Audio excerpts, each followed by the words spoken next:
뉴 비기닝, 새로운 시작이라는 주제를 가지고 오늘은 네 번째 시간 여호수아의 말씀을 가지고 하나님께서 새로운 역사를 어떻게 시작하는지 말씀을 나누려고 합니다. 우리 성도님들 한번 사랑으로 지극히 빛나는 눈빛으로 서로 한번 마주보면서 인사 한번 나누도록 하겠습니다. 사랑합니다. 사랑합니다. 오늘 말씀을 제목을 기억하면서 한번 인사 한번 하겠습니다. 하나님이 함께 하십니다. 두려워 말고 일어납시다. 제 생애에 가장 어려웠던 위기의 순간이 있다면 제 어머니께서 돌아가셨을 때였습니다. 어머니께서 유학을 했을 때 한 달 정도 병원에 계시다가 주님의 부름을 받게 되었습니다. 제가 예수님을 알기 전에는 부모님을 기쁘시게 하는 것이 제 인생의 중요한 목적이었습니다. 늘 고생하시는 부모님을 즐겁게 할 수 있다면 참 보람 있는 인생이라고 생각을 하곤 했습니다. 어머니 돌아가시고 난 다음에 모든 것이 다 바뀌게 되었습니다. 겉으로는 목사로서 참 평온하게 보였지만 제 속마음으로는 이 진정한 평강이 찾아오지가 않았습니다. 목사가 이런 말을 하는 것이 참 믿음이 없는 것처럼 보이겠지만 맛있는 음식을 먹을 때도 참 맛을 느끼기가 어려웠습니다. 좋은 풍경을 바라볼 때면 눈이 절거하는 것보다도 눈물이 먼저 맺히곤 했습니다. 어머니 드시지 못하셨고 보지 못하셨던 것 생각하면 마음이 늘 짠하게 아파오곤 했습니다. 어머니가 돌아가시고 난 다음에 저에게는 세상이 다 바뀌었는데 세상이 무너진 것이나 마찬가지인데 세상은 아무 일 없다는 듯이 돌아가는 것, 그것 자체가 저에게는 얼마나 야속하게 보였는지 모르겠습니다. 이런 마음으로 계속 신학 공부를 한다라는 것이 제가 참 마음이 용납이 되기 어려웠습니다. 어머니께서 올해 돌아가시고 그 해를 넘겨서 다시금 공부를 하게 되었습니다. 내년이면 어머니가 돌아가신 지가 20년이 되지만 아직까지 천국의 소망 속에 살아가지만 그래도 늘 마음 한켠에 아픔이 남아 있습니다. 이런 마음을 잘 드러내는 한자성어가 하나 있습니다. 천붕지통이라는 단어입니다. 하늘이 무너지는 통, 아픔이라는 의미입니다. 오늘 이스라엘의 상황이 바로 이 천붕지통을 보여주는 상황입니다. 하늘이 무너진 듯한 위기 속에 놓였던 이스라엘 사람들, 1절에 당시 상황을 이렇게 설명해 놓았습니다. 모세가 죽은 후에, 하나님의 종 모세가 죽은 후에, 모세가 죽었다라는 것은 한 가정의 아버지 어머니가 돌아가실 정도가 아닙니다. 민족의 아버지가 죽은 일, 민족을 지탱하고 있었던 중심축이 무너진 것이나 마찬가지였습니다. 이스라엘 백성들, 모세가 없는 이스라엘 백성들은 상상할 수 있는 것이 아닙니다. 아무리 이스라엘 백성들이 뛰어나다 하더라도 홍해를 가를 수 있는 것은 아니었습니다. 모세가 있었기에 홍해가 갈라졌고 아무것도 없었던 이스라엘 백성들, 아말렉 전투와 승리할 수 있었던 것, 모세가 있었기에 가능한 일이었습니다. 맨발로 나온 사람들, 광야 40년을 견뎌낼 수 있었던 배경에는 모세가 있었던 겁니다. 그 민족의 아버지 모세가 죽은 겁니다. 두려움에 빠져서 어찌할 바를 몰랐던 이스라엘 백성들, 이때 가장 막막하게 두려워 떨었던 사람 여호수아였습니다. 겉으로는 군대 장관으로 만면의 미소를 여유있게 짓고 있지만 그러나 속으로는 그 민족의 위기 앞에서 어떻게 될 것인지, 이 수많은 사람들을 이제 가나안 땅으로 데리고 들어가야 되는데 앞으로 어떻게 정복 전쟁을 할 것인지 두려워 떨고 있었던 여호수아. 지금까지 여호수아가 있었던 것은 모세가 있었기 때문에 가능한 일이었습니다. 당시의 상황을 우리가 잘 알고 있죠. 가나안을 눈앞에 두고 정복 전쟁을 해야 되었던 그 순간, 당시 때는 요단강에 물이 불었던 우기였습니다. 물이 불었으니 강을 넘기도 쉽지가 않았겠죠. 이미 이스라엘 백성들은 40년 광야 생활을 다 지나오면서 지칠 대로 지쳤던 사람들입니다. 가나안 7부족들, 이미 가나안 땅에 사람들이 살고 있고 네피림들이 있고 철병거가 있고 무너지지 않은 여러 것성이 있었던 땅입니다. 무엇보다도 모세가 죽었다라는 것 자체가 상황을 참 암울하게 만들었습니다. 사방 어디를 보아도 탈출구 하나 없었던 이 상황, 사면초가라는 말이 이때 쓰는 말이죠. 온 사방에 초나라의 소리가 진동해서 기가 죽어버렸던 사람들, 이민생활 해오면서 오늘까지 인생 살아오면서 이런 사방이 막힌 듯한 경험이 없는 사람이 어디에 있겠습니까?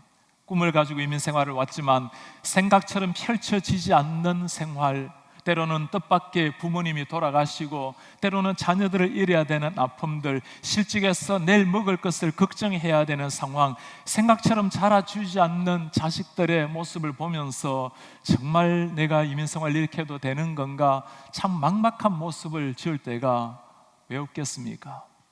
가장 이 막막함으로 사방이 막혀 있는 듯한 아픔을 느낀 사람이 있다면 이스라엘 백성들 자신이었을 겁니다. 그들이 홍해 앞에 섰을 때 그 경험을 우리가 잘 알고 있습니다. 뒤에는 애굽의 말바굽 소리가 그들을 추격하고 있고 앞에는 광활한 바다가 펼쳐져 있는 순간 어느 곳도 도망할 수 없는 죽음만이 그들을 기다렸던 때를 잘 기억하고 있습니다. 사람들은 이런 상황이 되면 낙심하게 되고 실망하게 되고 좌절해서 주저앉기 마련입니다. 그러나 하나님을 믿는 사람, 하나님 앞에 살아가는 사람은 다른 한 가지가 있습니다. 사방이 막혀 있을 때 열려있는 하늘을 바라보는 사람들, 그들이 우리 그리스도인들입니다. 그 열려있는 하늘로 하나님께서 하시는 말씀이 있기 때문입니다. 하나님이 모세에게 말씀하셨죠. 지팡이를 높이 들라. 모세는 지팡이를 들었고 홍해가 갈라졌습니다. 거센 파도가 사라지고 갈라진 바다 한복판으로 이스라엘 백성들은 뛰어들게 된 겁니다. 그때 모세에게 나타나셔서 말씀하셨던 그 하나님께서 오늘 여호수아에게 똑같이 나타나셔서 말씀하십니다. 내 종 모세가 죽었으니 이제 너는 이 모든 백성과 더불어 일어나 이 요단을 건너 내가 그들 곧 이스라엘 자손에게 주는 그 땅으로 가라. 떨고 있었던 여호수아, 떨고 있었던 이스라엘 백성들에게 하나님이 하시는 말씀입니다. 모세가 죽었다고 낙심만 하지 말고 이제는 모세를 사용한 사람이 하나님이니 그 하나님을 믿고 의지하고 나아가라는 겁니다. 약속된 땅으로 나아가라. 무슨 약속이었죠? 아브라함에게 하신 그 약속의 땅, 이삭에게 야곱에게 하신 그 약속의 땅. 이스라엘 백성들은 애굽에서 430년 동안 종살이 하면서 그들 자신도 약속을 이미 잊어버렸습니다. 그러나 약속하신 하나님이 잊지 아니하시고 때가 되어서 그들에게 말씀하십니다. 너희 조상에게 내가 맹세하여 약속한 땅을 반드시 이제 주리니 담대하게 일어나 들어가라는 말씀입니다. 한 가지 중요한 사실을 우리가 발견해야 되겠죠. 하나님의 역사는 하나님께서 친히 이루신다라는 것을 기억을 하셔야 됩니다. 홍해를 가른 것은 모세의 지팡이가 아니었습니다. 하나님이셨습니다. 모세가 손을 들고 기도는 했지만 기도가 아니라 기도를 들으신 하나님이 계셨기 때문에 아말렉을 물리치고 승리하게 된 겁니다. 인생 가운데 위기가 없는 사람이 어디에 있겠습니까? 정말 중요한 것은 위기 자체, 문제 자체가 아니라 그 위기를 어떻게 반응하는가의 문제입니다. 거센 파도는 때로 배를 집어삼키기도 하지만 그러나 거센 파도가 있어야 숙련된 배사공이 탄생을 하는 겁니다. 인생에 수없이 다가오는 풍랑, 인생 문제, 고난의 문제 어떻게 반응하는가에 따라서 전혀 다른 삶이 탄생이 됩니다. 거센 바람이 불어오면 어떤 사람들은 바람을 피하려고 담장을 높이 세웁니다. 어떤 사람들은 거센 바람이 불어올 때 그 바람을 이용해서 풍차를 준비하는 사람들이 있습니다. 신앙생활 가운데 하나님이 허용하셔서 오는 풍랑이라면 반드시 이 풍랑을 통해서 하나님이 하실 일을 믿고 긍정적으로 나아가는 사람들, 그때 그 풍랑은 우리로 하여금 오히려 더 목적지로 속히 이르게 만드는 비법이 되는 겁니다. 제가 미국으로 20년 전에 유학을 오면서 성경책 이외에 두 권의 책을 들고 왔습니다. 그 중에 하나가 요한 칼빈이 쓴 기독교 강요라는 책이고, 다른 하나는 제가 문학을 공부할 때 대학원에서 전공을 했던 밀톤의 신락원이라는 시집입니다. 밀톤 410년 전에 1608년도 탄생한 사람입니다. 어린 시절에 옥스퍼드를 졸업을 하고 참 뛰어난 사람으로 나라의 일을 맡았던 사람입니다. 그러나 그의 인생은 참 불운이 겹쳤던 사람입니다. 결혼도 실패하게 되고 왕정이 바뀌는 가운데 감옥에 잡혀 들어가서 사형 선고까지 받았던 사람입니다. 워낙 뛰어난 그의 재능을 인정해서 마지막에 풀려났지만 그의 인생에 가장 극심한 위기가 그를 기다리고 있었습니다. 두 눈을 잃게 되는 실명의 시각장애인이 된 겁니다. 50이 되어서 아무것도 보지 못하는 그 칠흑 같은 상황에 그는 낙심하지 아니하고 하나님을 위해서 자신의 삶을 다시 한번 불태우기로 결단하게 됩니다. 17세기가 되면서 세상이 바뀌게 되었습니다. 중세의 역사가 끝이 나고 난 다음에 이제는 계몽주의 운동, 인문주의가 발흥을 하면서 하나님 중심의 세계가 인간 중심의 세계로 바뀌게 되었습니다. 하나님을 거부하고 무시하고 사람이 중심되어가는 이런 시대에 밀턴은 하나님 앞에 기도합니다. 내가 내 나머지 인생을 무엇을 통해서 하나님의 영광을 구할 것인가? 이미 실명이 되어서 할 수 있는 일이 뭐가 있겠습니까? 그가 할 수 있는 일은 글을 쓰는 일이었습니다. 보이지 않는 눈으로 시를 쓰기 시작했습니다. 그의 딸이 한 줄 한 줄 이어받았고 그렇게 10년 동안 써서 나온 글이 Paradise Lost 신라군이라는 책입니다. 500페이지가 넘는 읽기도 쉽지 않은 그 장시를 눈이 보이지 않는 사람이 쓴 겁니다. 빛에 대한 이야기를 시에서 많이 하고 있어요. 당신의 육신의 눈이 빛이 사라졌을 때 하나님께서 그에게 주신 진리의 빛, 영의 새로운 빛을 그에게 주신 겁니다. 처참한 그 상황에 친구들이 그에게 와서 위로할 때마다 밀턴이 했던 말이 있습니다. 눈을 잃은 것이 비참한 것이 아니라네. 눈을 잃고 난 다음에 낙심하는 것이야말로 진짜 비참한 일이라네. 가장 위기 순간 인생의 풍랑을 만났을 때 그는 그 풍랑을 통해서 오히려 하나님께 최고의 영광을 올려드리는 하나님의 사람이 되었습니다. 비관주의, 낙천주의의 차이가 여기에 있습니다.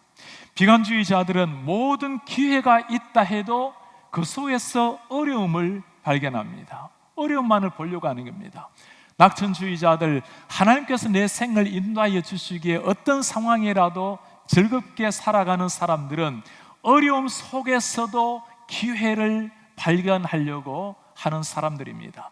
똑같은 상황 환경을 맞이했지만 하나님이 함께 하시는가 확신을 가지고 살아가는 사람과 그러지 못한 사람의 차이입니다. 여러분, 우리가 꼭 기억을 하셔야 됩니다. 신앙인들이라고 인생의 풍랑 위기가 비켜가는 것은 아닙니다. 그러나 신앙인들은 다른 것이 하나가 있습니다. 사방이 우겨쌈을 당하다 할지라도 열려있는 하늘이 있다는 겁니다. 그리고 그 하늘 아래로 우리에게 손 내미시는 하나님이 있다는 것, 이것 믿고 다시 일어나서 살아가는 사람들, 그들이 그리스도인이라는 사람입니다. 그 하나님께서 오늘 모세에게, 여호수아에게 나타나셨습니다. 내 평생에 너를 능히 대적할 자가 없으리니 내가 모세와 함께 있었던 것 같이 너와 함께 있을 것임이라. 내가 너를 떠나지 아니하며 버리지 아니하리라. 인생의 위기 앞에서 하나님이 하시는 말씀은 분명합니다. 내가 모세와 함께 한 것처럼 너와 함께 하리라. 내가 너를 결단코 버리지 아니하리라. 이스라엘 백성들이 지금 모세가 사라졌다고, 모세가 없어졌다고 그 위기 속에 낙심하고 벌벌 떨고 있지만 하나님의 해석은 전혀 다릅니다. 모세를 사용한 것처럼 내가 여호수아를 사용할 것이고 그때 함께한 것처럼 지금 또 함께하고 있다. 그러니 일어나 나가라는 겁니다. 하나님의 역사는 하나님이 주도적으로 친히 이루신다라는 약속입니다. 우리가 참 존경했던 이원상 목사님께서 이제 주님의 품 안에 안 계신 지가 2년이 되어가고 있습니다. 목사님의 그 존재 자체만으로도 저에게는 위로와 늘 힘, 격려가 되었습니다. 때로 목회 가운데 궁금할 때마다 목사님께 여쭤볼 때가 있었고, 때로는 목사님의 삶을 생각하는 것만으로도 해답을 찾곤 했습니다. 그 목사님께서 돌아가셨을 때 많은 사람들 고별 예배에 오게 되었습니다. 한 분 한 분 인사를 나누는데 한 성도님이 그렇게 말씀을 해요. 목사님, 이제는 이원상 목사님을 보지 마시고 예수님을 바라보세요. 오늘 하나님께서 그것 말씀하고 있는 거예요. 여호수아, 모세를 보지 말고 모세를 사용한 나를 바라보라고. 그때 내가 모세와 함께 한 것처럼 내가 너와 함께 하고 있다고. 하나님께서 함께 하신다라는 말씀, 내가 너와 함께 하리라, 이 한마디 있으면 인생 된 겁니다. 주님이 내 곁에 계신다면 세상 모든 게 다 사라진다 해도 열린 하늘로 하나님의 영광의 낯빛을 보여주신다면 우리는 또다시 일어나서 나아갈 수가 있는 사람들입니다. 함께 하리라, 반드시 그 땅을 차지하리라. 주님의 약속은 위대하지만 이 약속을 성취하기까지는 하나님이 요구하시는 게 있어요. 두 가지를 요구하십니다. 먼저 첫 번째 요구가 말씀합니다. 강하고 담대하라. 너는 내가 그들의 조상에게 맹세하여 그들에게 주리라 한 땅을 이 백성에게 차지하게 하리라.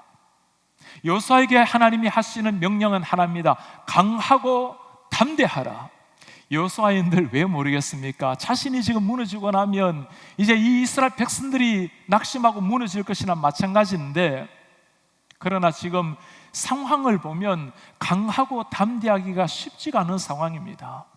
우리는 지쳐있고 지금 요단 강문은 불어있고 무너지지 않는 여리고성이 앞에 있고 가나안 7부족이 저렇게 버티고 있는데, 이 상황에 정복 전쟁을 해서 이겨낸다라는 것이 쉬운 일이겠습니까? 그래도 오늘 주님이 말씀하십니다. 강하고 담대하라.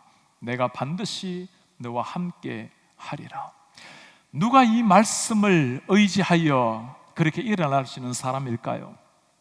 그때나 지금이나 똑같이 하나님은 우리와 함께 하시고 강하고 담대하라고 똑같이 말씀하십니다. 정말 그렇게 일어날 수 있는 사람은 이 말씀을 내 심장 속에 생명의 말씀으로 새기는가, 그냥 하나의 구호로 여기는 말씀인가의 차이일 뿐입니다. 똑같은 하나님, 똑같은 상황 어려움, 똑같은 성도들이지만 정말 이 말씀을 생명의 말씀으로 내 실제가 되는 사람이 있는가 하면, 그냥 말씀을 좋은 말씀으로 여기면 아무리 하나님이 함께 하신다고 강해라고 말씀해도 우리는 떨 수밖에 없는 존재들입니다. 가나안 정복 전쟁 3500년 전에 일어난 사건입니다. 그러나 그때나 지금이나 똑같이 우리에게 다가오는 것 영적 전투입니다. 영적 전투에는 영적 전투의 승리의 비결이 있는 겁니다. 하나님이 함께 하시는가 하지 않으시는가, 그것의 차이일 뿐입니다. 우리가 바라보아야 될 것은 세상 무기도 모세도 여호수아도 아닙니다. 함께 하시겠다는 하나님 바라보고 그때 승리를 맛보게 되는 겁니다. 요즘 우리 기독교에서 가장 이슈가 되는 문제는 중국 기독교의 위기입니다. 늘 중국의 기독교가 참 위기에 있었지만 2018년도 올해 2월부터 종교 조례가 통과가 되었습니다. 이제는 합법적으로 그리고 공개적으로 하나님의 예배당을 무너뜨리고 성도들을 잡아가는 이런 시대가 도래했습니다. 지금 수많은 중국인들이 감옥에 잡혀 들어가고 불이익을 당하는 이런 시대에 어제 참 중요한 기사가 하나 올랐습니다. 제목이 이렇습니다. 공산정부의 교회 파괴를 거부하고 복음 전파를 위해서 목숨을 버릴 각오하는 중국의 목사들, 그들의 생명을 preaching the gospel을 위해서, 복음을 전하기 위해서 생명을 바치기로 결단한 목회자들, 지금은 수천 개 교회 예배당을 이미 무너뜨렸습니다. 그리고 학생들에게는 신앙을 포기하는 각서를 받고, 직장인들에게도 신앙 포기의 각서를 받고 있습니다. 각서의 사연을 하지 않으면 불이익을 주고, 심지어 직장에서 쫓겨나기도 하고, 평생 다녔던 직장이지만 연금을 포기해야 되는 이런 상황까지 일어나고 있습니다. 이런 상황에 중국의 350명의 목회자들이 우리가 생명을 복음을 위해서 바치겠다라고 결단하고 나온 사람들, 수많은 사람들이, 수만 명들이 내가 십자가의 복음을 위해서 내 생명을 바치겠다고 나온 성도들이 일어나고 있는 것이 오늘날 현재 중국 교회의 모습입니다. 기독교 역사에 핍박이 교회를 무너뜨린 적은 없었습니다. 초대교회 그 순교의 핍박 때문에 교회가 일어났고 로마가 바뀌었습니다. 한국교회 백수년 전에 예수 믿는 것 때문에 수많은 사람들이 죽어갔지만 그 순교의 피 위에 한국교회가 오늘까지 오고 있습니다. 그러나 중국교회가 이 핍박을 이겨내고 반드시 승리해서 하나님 앞에 쓰임을 받아야 되겠지만, 우리는 하나님께서 승리한 걸 믿지만 걸로코를 표방하면서 나간 우리 교회는 이런 시대의 위기, 중국의 위기를 가슴에 품고 기도를 해야 될 것입니다. 중국 교인들이 지금 바라보는 것은 잡혀 들어가는 그 감옥도 아니고 죽임을 당하는 순교도 아니고 그들과 함께 하시는 하나님, 그 하나님을 믿고 일어나고 있는 중국 교회의 모습입니다. 우리 하나님, 누가 나와 함께 하는가? 그 하나님이 나와 함께 하신다면 사방이 막혀 있다 해도 다시 일어나서 나아가는 것, 우린 그들을 두고 그리스도인이라고 표현을 하는 겁니다. 주님이 그거 말씀하고 계십니다. 강하고 담대해라. 반드시 내가 너에게 승리를 주겠다. 이 하나님께서 두 번째 요수아에게 하시는 부탁입니다. 오직 강하고 극히 담대하여 나의 종 모세가 내게 명령한 그 율법을 다 지켜 행하고 우로나 좌우로나 치우치지 말라. 그리하면 어디로 가든지 형통하리니. 뭘 하라고 말씀합니까? 율법책을 내 입에서 떠나지 말게 하며 주야로 그것을 묵상하여 그 안에 기록된 대로 다 지켜행하라. 그리하면 내 길이 평탄하게 될 것이고 내가 형통하리라. 영적 전투에서 승리할 수 있는 비결이 있다고 말씀을 하고 계십니다. 하나님의 말씀, 그 말씀을 깊이 묵상하라. 묵상이란 말에 히브리어는 하가라는 단어를 사용합니다. 특별한 뜻이 있는 단어입니다. 마치 사냥감을 앞에 놓고 있는 호랑이가, 사자가 어르렁거리며 달려드는 그 의미를 가지고 있습니다. 하나님의 말씀을 가지고 그냥 쑥 지나가 버리는 것이 아니라 한 말씀 앞에 그 말씀을 끝까지 움켜잡고 말씀과 씨름하는 성도, 이 말씀을 통해서 살아계신 주님 저에게 말씀해 주십시오. 말씀을 들을 때마다 나를 향해서 십자가에 피 흘리신 주님의 그 사랑의 심장의 고동 소리를 듣고 주님 만나 주십시오, 말씀해 주십시오, 내가 주님을 만나기까지는 떠나지 않겠습니다. 마치 사냥감을 움켜쥔 것처럼 말씀을 가지고 씨름하며 살아가는 것, 그것을 두고 묵상이라는 단어를 사용하는 겁니다. 그때 주님이 뭘 약속하셨죠? 승리하고 어디로 가든지 형통하리라고 약속을 하셨습니다. 세상 사람들은 형통이라는 단어를 모든 게 잘 펼쳐져야 형통이라고 생각합니다. 그리스도인에게 형통이라는 것은 모든 게가 아니고 마침내 하나님의 뜻을 이루는 게 형통입니다. 과정 속에는 많은 풍랑, 어려움, 인생의 역경이 올 수가 있습니다. 그러나 마침내 하나님께서 모든 것을 합력해서 당신의 뜻을 이루고 승리케 하는 역사, 강하고 담대할 때 하나님의 말씀 앞에 묵상하며 나아갈 때 주어지는 은혜입니다. 우리 교회가 원래 2018년도에 글로컬 교회를 표방하면서 특별히 강조한 것이 하나님의 말씀 묵상입니다. 어떤 모임을 하시더라도 먼저 잠시 동안 말씀 묵상을 나누고 하십시오. 어느 한 모임에서 그렇게 말씀을 해와요. 목사님, 먼저 묵상 나눔을 하고 나니까 회의 시간이 확 줄어들었어요.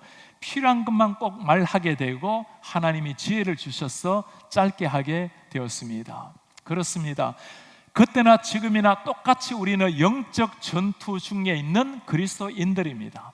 영적 전투에는 그때나 지금이나 똑같은 영적 승리의 비결이 있는 겁니다. 함께 하시는 하나님 앞에 담대하게 일어나고 그 말씀 앞에 무릎을 꿇을 때 그때 승리를 주시겠다고 주님이 약속을 하시는 겁니다.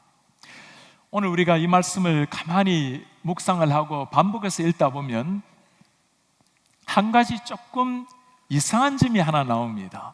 하나님께서 여호수아에게 하신 말씀 중에 내가 너와 함께 하겠다, 너를 떠나지 않겠다, 반드시 이기게 하겠다, 이 약속을 계속 반복해서 약속을 하고 계세요. 여러분, 여호수아가 누구죠?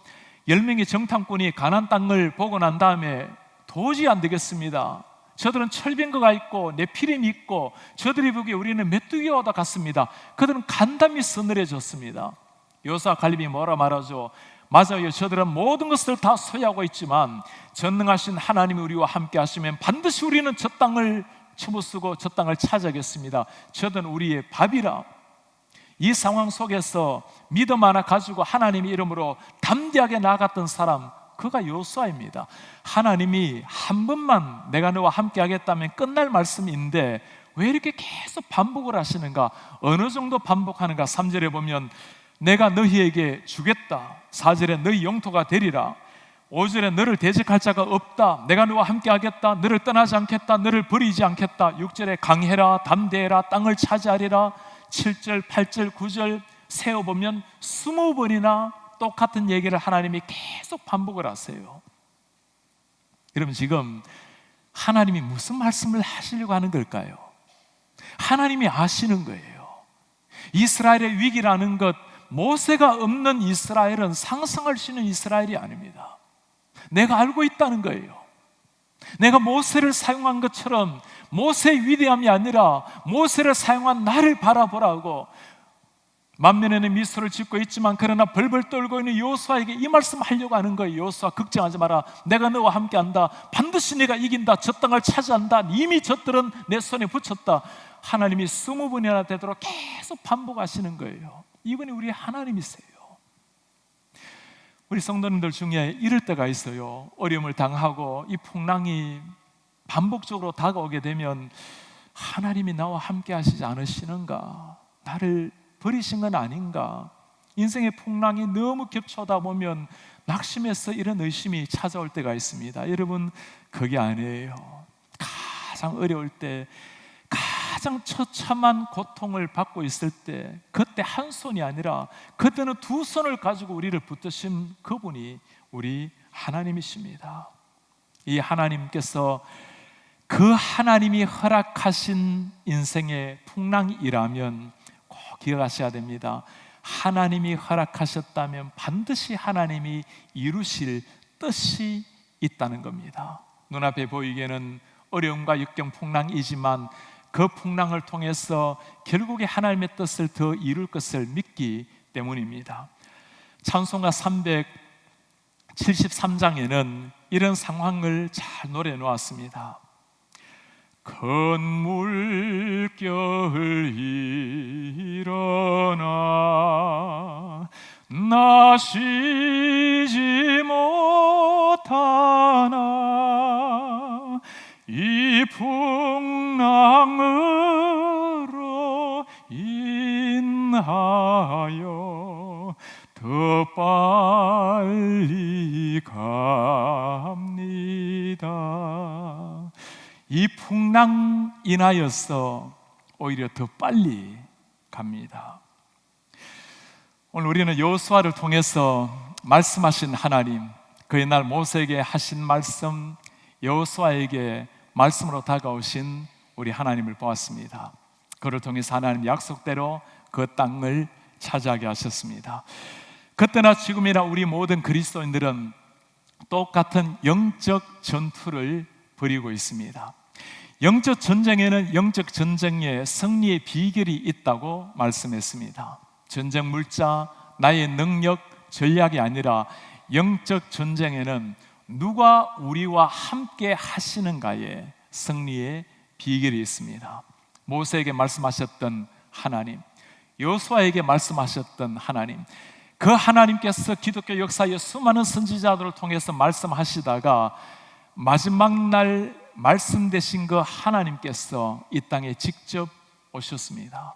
임마누엘 하신 우리 예수님, 그 예수님께서 제자들과 함께 이 하나님 나라를 이루시다가 주님께서 마지막 제자들에게 약속하셨습니다. 볼지어다 내가 세상 끝날까지 반드시 너희와 함께 하리라. 두려워하지 마라. 이미 세상을 이겼노라. 여호수아 하나님의 말씀에 의지하여 요단강에 뛰어들었습니다. 우리 사랑하는 성도님들, 어떤 상황 속에서도 하나님이 함께 하신다라는 이 말씀 가슴에 새기고 겸손하지만 당당한 모습으로 세상 속으로 뛰어들어가서 우리 하나님의 나라를 확장시키고 하나님의 역사 사명을 이루시는 이런 하나님의 사람들 되시기를 주님의 이름으로 축복합니다. 다 같이 일어나셔서 오늘 말씀을 기억하시면서 우리의 신앙을 우리 찬송으로 고백을 드리겠습니다. 보라 너희는 두려워하지 말라. 보라 너희를 인도한 나를 바라보라. 너희는 지치지 말고 보라 너희를 구속한 나를 바라보라. 너희를 치던 적은 어디에 있느냐? 너희를 억누르던 원수는 어디에 있느냐? 보라 하나님의 구원을 바라보라. 하나님의 능력을 바라보라. 너희를 위해서 싸우시는 주님의 손을 바라보라.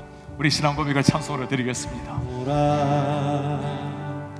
너희는 두려워 말고 보라 너희를 인도한 나를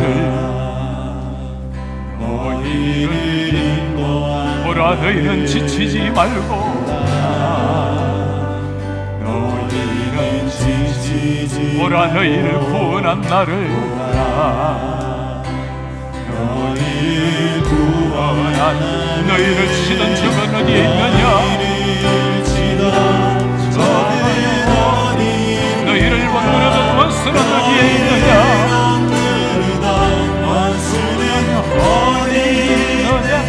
보라 하나님의 구원은 보라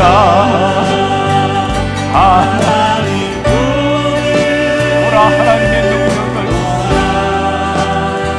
하나님 능력을 너희를 위해서 싸우시는 주의 손을 주님이 말씀하십니다. 보라 하나님의 구원을 하나님 구원을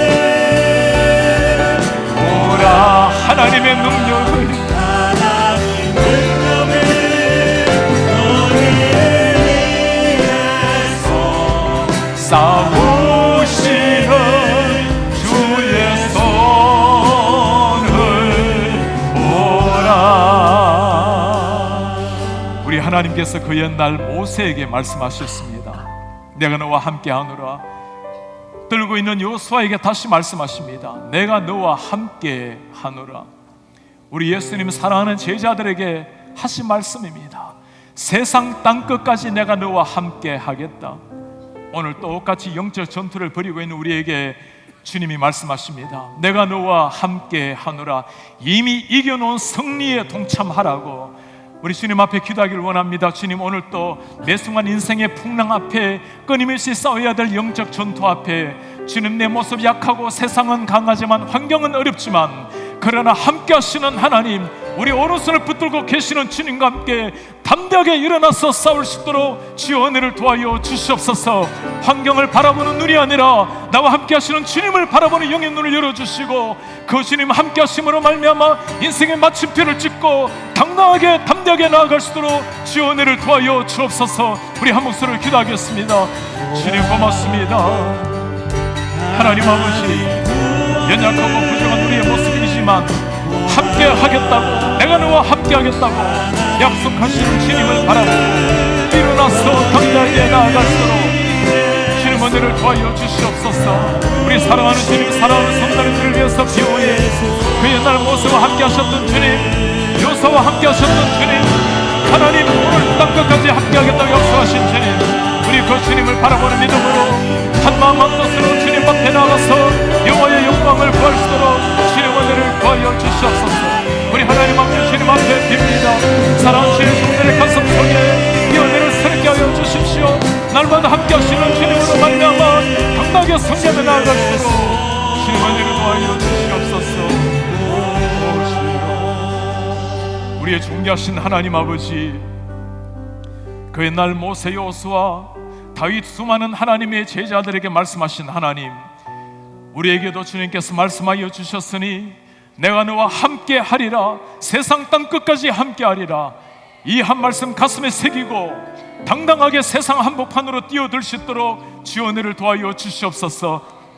인생의 끊임없는 풍랑, 역경, 고난 다가올지라도, 사방이 막혀있다 할지라도 주여 그 순간 눈을 들어서 하늘을 바라보게 하시옵소서. 여전히 주님이 우리를 바라보시고 주님이 미소 짓고 계신다면, 여전히 주님의 손이 우리를 향해서 있다면, 하나님 어떤 상황 속에서도 일어나서 담대하게 주의 뜻을 구할 수 있도록 주의 은혜를 도와여 주시옵소서. 주님이여, 고난 가운데 있는 중국교회를 위해서 우리가 비오니 하나님 아버지, 예배당 건물은 무너질지라도 무너지지 않는 하나님을 바라보며 힘을 내어 일어날 수 있도록 주의 은혜를 도와여 주시옵소서. 이 모든 어려움과 역경을 이겨내고 마침내 중국교회를 통해서 우리 하나님께서 세계 선교를 이루시는 그날까지 하나님 아버지, 중국교회를 보호하여 주시고 위기 가운데, 선교적 고통 가운데 저들을 지켜주시고 마침내 하나님 역사 가운데 우뚝 서서 쓰임받는 중국교회 될 수 있도록 은혜를 도와여 주시옵소서. 모든 것 주님 앞에 감사와 영광을 올려드리며 주 예수 그리스도의 이름으로 기도하옵나이다. 아멘. 주 예수 그리스도의 은혜와 하나님의 사랑과 성령의 교통하심이 내가 너와 함께 하노라 말씀하신 주님 가슴에 새기고 겸손하나 당당하게 서서 우리 하나님의 영적 군사로 영적 전쟁에 승리하기를 원하는 주의 모든 백성들 머리 위에 지금부터 영원토록 함께 있을지어다. 아멘.